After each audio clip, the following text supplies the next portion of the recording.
कक्षा 10th विषय हिंदी पाठ 2 तुलसीदास। पद संख्या 6 की व्याख्या का शेष भाग। लक्ष्मण के कड़वे वचन सुनकर परशुराम ने अपना फरसा संभाल लिया।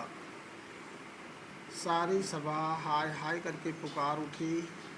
लक्ष्मण ने कहा, हे भृगुश्रेष्ठ, आप मुझे फरसा दिखा रही हैं, पर हे राजाओं के शत्रु, मैं आपको ब्राह्मण समझकर अब तक बचा रहा हूँ। लगता है कि आपको कभी रणधीर बलवान वीर नहीं मिले हैं। हे ब्राह्मण देवता, आप अपने घर में ही बड़े हैं। यह सुनते ही लोग पुकार उठे कि यह अनुचित है, यह अनुचित है। तब रघुकुलपति श्री राम ने संकेत करके लक्ष्मण को रोक दिया। आहुति के समान लक्ष्मण के उत्तर से परशुराम की क्रोध रूपी आग को बढ़ते देखकर रघुकुल के सूर्य श्री राम ने जल के समान शीतल वचन कहने लगे। विशेष पहला बिंदु है, लक्ष्मण ने परशुराम के स्वभाव पर व्यंग करके उसकी क्रोधाग्नि को और ज़्यादा भड़का दिया। दूसरा है, वीर रस ओज का गुण प्रयुक्त हुआ है। तीसरा, तत्सम और तद्भव शब्दावली का प्रयोग हुआ है। चौथा, दोहा चौपाई छंद प्रयोग किया गया है। पांचवा है, अनुप्रास उपमा और वक्रोक्ति अलंकारों का प्रयोग हुआ है। गृह कार्य हेतु प्रश्न नंबर 1, जनक दरबार में बैठी सभा हाय हाय क्यों करने लगी। दूसरा है, परशुराम के चरित्र की किन्हीं 2 विशेषताओं का उल्लेख कीजिए। तीसरा है, परशुराम को नाथ कहकर किसने संबोधित किया। चौथा प्रश्न है, लक्ष्मण ने वीर योद्धा की किन किन विशेषताओं का उल्लेख किया है। पांचवा है, साहस और शक्ति के साथ विनम्रता हो तो बेहतर है। इस पर कथन को समझाइए।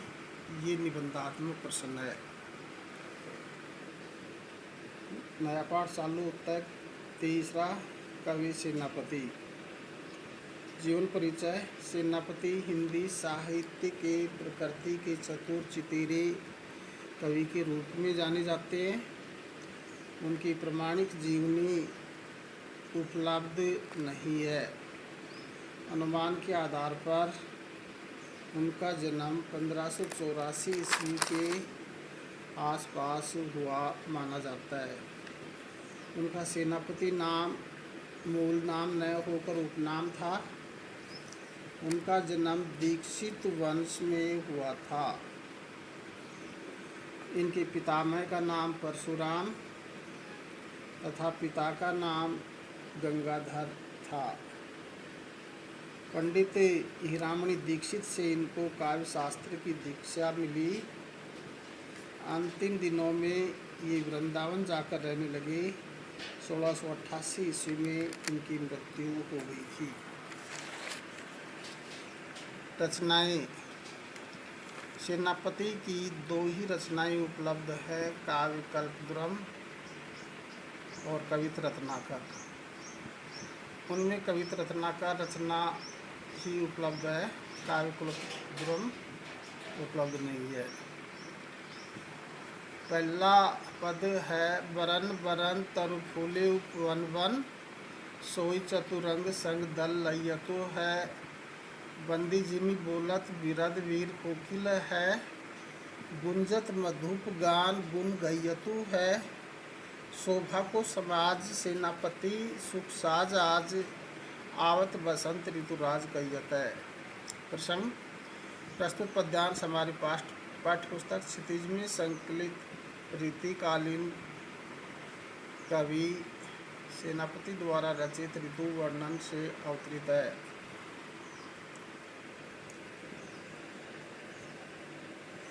यहाँ ऋतुराज बसंत का कवि ने एक राजा के रूप में बड़ा रोचक वर्णन किया है।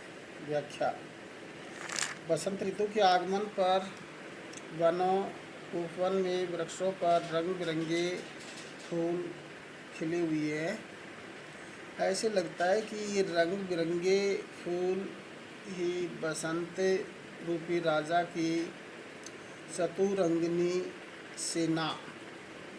पुराने समय में 4 प्रकार की सेनाएं हुआ करती थी। रथ पर सवार, घोड़े पर सवार, हाथी पर सवार और पैदल सैनिक। ये 4 प्रकार की सेना सुशोभित हो रही हो। कोयल कूक रही है, उसका कूकना ये ऐसा लगता है जैसे ऋतुराज बसंत का गुणगान कर रही हो। भंवरे फूलों पर मंडराकर गुणगान कर रही है। ऐसा लगता है कि बसंत रूपी राजा के दरबार में संगीत संगोष्ठी हो रही हो। सभी जगह फूलों की भिन्नी भिन्नी सुगंध आ रही है। सारा वातावरण सुगंध से परिपूर्ण हो रहा है। जिस प्रकार राजा के आसपास समाज रहता है, उसी प्रकार बसंत रूपी बसंत भी शोभा से परिपूर्ण एवं सुखदायक प्रतीत हो रहा है। सारी शोभा को देखकर ऐसा लगता है कि ऋतुराज बसंत का आगमन हो गया हो। विशेष कवि ने बसंत ऋतु का बड़ा ही मनमोहक वर्णन किया है। दूसरा कवित्व छंद प्रयुक्त हुआ है। तीसरा माधुरी गुण काव्य गुण प्रयुक्त हुआ है। चौथा रूपक मानवीकरण और अनुप्रास अलंकारों का प्रयोग हुआ है। पांचवा ब्रज भाषा का प्रयोग किया गया है। छठा पुनरुक्ति प्रकाश अलंकार प्रयुक्त हुआ है। होमवर्क के लिए प्रश्न पहला, कवि ने कोयल के कूकने को किसके समान माना है? दूसरा है भ्रमर क्या कर रही है? तीसरा है उक्त पंक्तियों में कौन सी ऋतु का वर्णन किया गया है? चौथा है संगीत गोष्ठी कहाँ हो रही है और उसका क्या प्रभाव पड़ रहा है? इस पद्यांश में कवि तथा कविता का नाम उल्लेख कीजिए।